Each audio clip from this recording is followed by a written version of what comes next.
Olá, tudo bem? Tranquilo?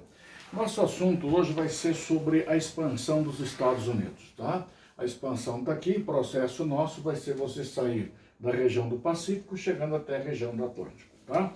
Aí nós comentamos com vocês em vídeos anteriores que existe todo um processo de conquista americano, tá? Com a famosa ideia dos peregrinos, desde o século XVII, tá? Até que no século XIX você tem a grande figura dos chamados desbravadores, né? E nesse século XIX os desbravadores começam então a fazer o quê? Eles começam a famosa marcha em direção ao oeste. A marcha em direção ao oeste seria nós chegarmos aqui, ó, na região da Califórnia. Então todo o nosso caminho vai ser exatamente esse aqui, ó, o caminho de conquista em direção àquilo que seria o chamado oeste. O detalhe que nós vamos encontrar é que esta área aqui, ó, é uma área pertencente àquilo que seria a Espanha primeiro, e após 1821 o México está independente. Então essa área aqui pertenceria ao México, tá? Aí quando você analisa os Estados Unidos, quais são os detalhes importantes? Olha só que legal. Primeiro, os Estados Unidos têm uma política protecionista, tá? O que significa isso, Oli? Ele defende as suas alfândegas, ele defende a sua economia interna. Então, os Estados Unidos, desde a sua independência, procurou um desenvolvimento industrial. Portanto, nós precisamos nos isolar. E esse isolamento é que vai fazer com que nós tenhamos uma política de proteção à economia interna americana. Tá? Detalhe que nós vamos encontrar, o Thomas Paine, aquele cara do panfleto do bom senso, senso comum, lá na época da independência, que convocava os colonos às armas, tá? Ele já dizia que o verdadeiro interesse da América é conservar-se ao largo, ou seja, longe, distante daquilo que seriam as disputas, o quê? Europeias. Então aquilo que acontece na Europa não interessaria para quem? Para o chamado Estados Unidos, tá? E ao mesmo tempo, o primeiro presidente nosso, comandante das tropas, que era o George Washington, já dizia que os Estados Unidos não deveriam entrelaçar o seu destino com em qualquer parte da Europa. Ou seja, uma maneira de você manter-se distante de quem? Daquilo que seria o continente europeu, tá? Detalhe que nós vamos encontrar ainda, olha só. Dentro daquela doutrina Monroe, a famosa ideia de América para os americanos, qual é a proposta dos Estados Unidos? É permanecer-se longe daquilo que seria o quê? A nossa Europa. Portanto, está aqui, ó, pretensões europeias sobre a América deverão ser descartadas. Portanto, está aqui, ó, é contra a intervenção europeia em solo americano. Por isso a expressão América para os americanos. O grande detalhe dos Estados Unidos seria qual? Garantir o seu futuro, ou seja, o controle que ele teria sobre toda a região da nossa América. Então essa é a base que você tem da famosa doutrina Monroe, ou seja, América para os americanos, tá? Dentro dessa ideia, o que você vai encontrar? O presidente americano, Thomas Jefferson, olha o que ele fala nos seus grandes discursos da época: paz, comércio e sincera amizade, com qualquer um. Eu quero paz, quero comércio, amigo de todo mundo, tá? Alianças comprometedoras com nenhuma. Ou seja, os Estados Unidos mantêm, portanto, uma política de isolamento desde o seu processo de independência, tá? Em função disso, essa doutrina Monroe é o exemplo do isolamento americano, até que a expressão América para os americanos, que é uma afronta direta chamada Santa Aliança. Aí você vai dizer, da onde saiu isso aqui, Oli? A Santa Aliança sai logo após a derrota napoleônica. As nações europeias se unem e esse processo de união das nações europeias seriam contra movimentos liberais, contra movimentos revolucionários e, contra movimentos de emancipação. Então é uma maneira de você evitar a independência nas Américas, tá? E ao mesmo tempo evitar novos movimentos revolucionários. Portanto, está aqui, nós vamos combater a chamada Santa Aliança. Tranquilo? Detalhe interessante, portanto, funciona assim, Os Estados Unidos consideravam essa Santa Aliança uma ameaça à sua paz e segurança. Quer dizer, então se você ameaçar me invadir, o pau pode fechar. Detalhe interessante, os Estados Unidos não tomariam parte em qualquer assunto, em qualquer tema, em qualquer guerra que envolvesse quem? Aquilo que diz respeito somente à Europa. Então, se a Europa se envolver num conflito, eu, Estados Unidos, estou fora. Agora, se a Europa se meter comigo, o pau vai fechar. Então, dentro dessa estrutura, você monta o quê? Você está organizando os Estados Unidos para o processo de expansão, tá? No nosso século XIX, o Andrew Jackson, que vem aqui, olha só, como associado basicamente no nosso século XIX, na primeira metade do século XIX, abolindo o voto censitário, aquilo que nós vimos lá na Constituição Americana no vídeo anterior, tá? Os proprietários de terras e os homens é que votavam, agora não, o voto não é mais censitário, ou seja, todo mundo pode votar, o voto é universal, porém o quê? Masculino. E é desse cara a criação do famoso spoil system, ou sistema dos espólios, ou seja, o partido que vence ocupa todos os cargos, ou seja, o partido que vencer ocupa os cargos do governo. No próximo partido, se o partido é outro, ele troca aqueles indivíduos e coloca todos aqueles que seriam do próprio partido. Esse é o sistema dos espólios, tranquilo? E os Estados Unidos, portanto, estão estruturados, então ele vai fazer exatamente isso aqui, ó. Nós partimos das 13 colônias, olha aqui, essas são apenas 13 colônias inglesas. No momento da independência do Tratado de Versalhes ou Paris, a Inglaterra perdeu esse território. Compraremos da França, iremos anexar o Texas pertencente ao México, iremos tomar isso aqui do Texas após a derrota do México para os Estados Unidos, iremos fazer um acordo com a Inglaterra e vamos pegar o estado do Washington.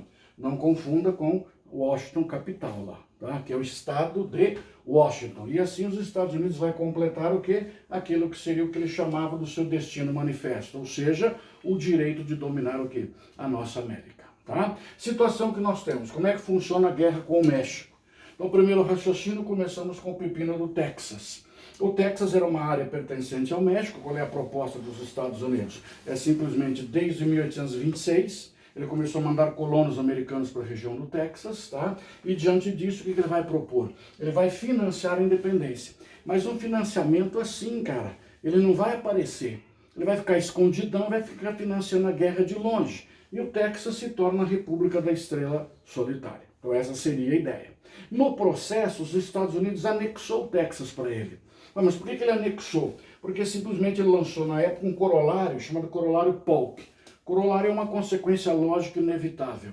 Ele simplesmente disse que qualquer um poderia se unir aos Estados Unidos. Ele disse que a justificativa para a expansão sobre o México estava exatamente onde? Qualquer país poderia se anexar aos Estados Unidos, desde que a população assim o desejasse. Então esse é o chamado corolário Polk. Então essa é a justificativa. Por que eu vou pegar o Texas para mim? Porque a população assim o desejou. Só tem um detalhe, né? Nós consultamos a população, mas uma população de norte-americanos que estava lá desde o início do século XIX. Quando há anexação, o nosso México não concorda, aí começamos com a guerra com o México. Nesses 3 aninhos, ao final de 3 anos de guerra, o México aceitou o Tratado de Guadalupe Hidalgo, perdendo todos os territórios que chegavam até a região da Califórnia. Ou seja, os Estados Unidos chegou aonde? No Pacífico, que era exatamente o seu objetivo. Tá? Em função disso, qual é o grande abacaxi? Então tá aqui, ó, nós vamos ser do leste em direção ao oeste, só que o norte utiliza mão de obra o quê? Livre, e o sul utiliza mão de obra o quê? Escrava. Qual é o acordo que nós fizemos? Um acordo chamado de Mississippi-Missouri. O que o acordo Mississippi-Missouri vai fazer? Ele vai dizer para você o seguinte, olha só, Mississippi-Missouri é um acordo de 1820. Tudo que estiver ao norte desse limite, tá? Então o nosso limite está aqui, 36 graus e 30 minutos, tá? O que estiver ao norte utiliza o quê? Assalariado. O que estiver ao sul desse limite utiliza o quê? Escravo. Então está aqui, livres e escravos. Em 1850, ou seja, eu já cheguei na Califórnia, eu já tomei o Texas, eu já estou aqui, a corrida do ouro já está acontecendo aqui na região da Califórnia. O que vai acontecer? Nós fazemos o compromisso Clay. O compromisso Clay estabelece o quê? Cada um escolhe o que achar o quê? Mais interessante. Você pode usar escravo ou assalariados ou mão de obra livre, de acordo com seus próprios interesses, tá? Estamos aqui, ó, no ano de 1850. Nesse mesmo período, olha só, aparece essa grande autora aqui, o Herbert Beecher Stowe, tá? Escrevendo a famosa Cabana do Pai Tomás. É uma obra que vai surgindo em capítulos, tá? E desses capítulos ele começou a ter interesse junto às moças da época. E essas moças que sabiam ler, logicamente famílias ricas, começaram a perceber a situação que viviam os seus escravos. E assim os rapazes começam a entrar na mesma linha. E logicamente essa ideia abolicionista foi tomando corpo, tá? Esse tomando corpo fez com que essa campanha se tornasse mais intensa pelo Partido Republicano, levando sempre em evidência essa ideia. O que está ao norte do limite utiliza homens livres, o que está abaixo utilizaria o quê? A chamada escravidão. Mas a campanha abolicionista acabou tomando corpo. O nosso Abraham Lincoln, na sua campanha de 1860, disse o quê? Se eu for eleito, eu acabo com o trabalho escravo. Essa seria a proposta. Nessa ideia de final da escravidão, o que nós vamos encontrar? Coisa mais simples do mundo. Começa o processo da Guerra de Secessão. E ao final da guerra, nosso Abraham Lincoln acabou sendo o quê? Ele acabou sendo simplesmente assassinado. Tá certo? Nessa nossa guerra, portanto, está aqui, ó, olha só, os estados do norte, os Yankees do norte, que vão lutar contra os confederados do sul. Pode observar que o sul dos Estados Unidos hoje continua tendo, principalmente na região de Louisiana que você tem aqui, ó, áreas eminentemente o quê? Eminentemente racistas. Tá? Então nós encontramos que haverá uma guerra entre o norte, o sul e o norte dos Estados Unidos. Os confederados do sul brigando contra os Yankees do norte. Eles costumam dizer que a guerra seria como? A guerra seria entre uma burguesia do norte e uma aristocracia rural do sul. Ou seja, entre aqueles que defendem a economia mais diversificada, defendem aquilo que seria o quê? A ideia do protecionismo alfandegário contra aqueles que querem o quê? Que querem importar bastante, portanto livre cambismo, e desejam a mão de obra o quê? A mão de obra escrava. Então, em função desse processo, a guerra entre norte e sul irá acontecer. Nessa guerra entre norte e sul, qual vai ser a grande sacada? Confederados do Sul contra os Yankees do Norte. Está aqui, ó, Confederados do Sul contra os Yankees do Norte. O nosso Sul será derrotado. Diante desta derrota, a expressão que você tem é sempre essa aqui, ó. A vitória do Norte industrial sobre o Sul agrícola. Então, já que o nosso Norte industrial venceu o Sul agrícola, significa que a partir desse momento as políticas nossas serão ainda mais de isolamento, levando com que o ano de 1900 praticamente seja o grande ano de ouro dos Estados Unidos, tá? Detalhe interessante que nós temos, olha só, justificativas para expansão na região nossa região do Golfo do México, tá aqui, ó, Golfo do México, região do Mar do Caribe, famosa doutrina Mahan, tá? Qual é a proposta? Vai avançar sobre Porto Rico e Cuba, que eram áreas de interesse o quê? Espanhol, até que os Estados Unidos vão acabar financiando a independência cubana, e no início do nosso século XX, a famosa ideia do chamado Grande Porrete ou Big Stick, chamado também de corolário Roosevelt, ou seja, uma consequência lógica e inevitável, já que a América é para os americanos, nem que eu tenha que utilizar um porrete. Então essa é a política que você tem nos Estados Unidos sobre a região do quê? Na nossa região do Caribe. Tá? Detalhe interessante, portanto, daqui, ó, posição americana, o Theodore Roosevelt seria o quê? Corolário Roosevelt, a doutrina Monroe, traduzindo em miudinhos, uma consequência lógica e inevitável, algo necessário e evidente em relação a quê? Em relação àquilo que seria a expansão americana. Por isso,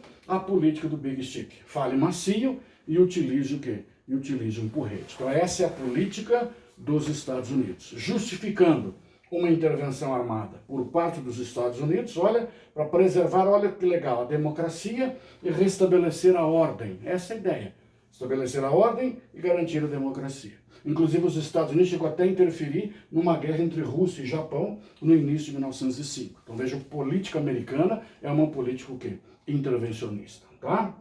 E um detalhe interessante para nós, nesse início do nosso finalzinho do século XIX para o século XX, a proposta dos Estados Unidos é a famosa política da porta aberta. O que é a política da porta aberta? Interesse sobre aquilo que seria a região da China.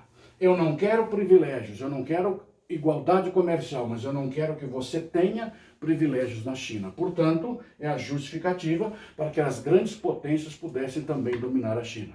Essa ideia de dominar a China, ou seja, direitos iguais sobre o processo de exploração, muitas vezes foi justificada com a ideia da doutrina Hai. O que é a doutrina Hai? Olha aqui, ó, finalzinho do século XIX. Direito de entrar nos mercados chineses. Então, ou seja, a China é a grande sacada dos Estados Unidos no finalzinho do século XIX, começo do século XX, tá? Por isso a famosa política das portas abertas. Tranquilo? Estude bastante esses vídeos sobre os Estados Unidos, tá? E até uma próxima. Tchau, tchau para você.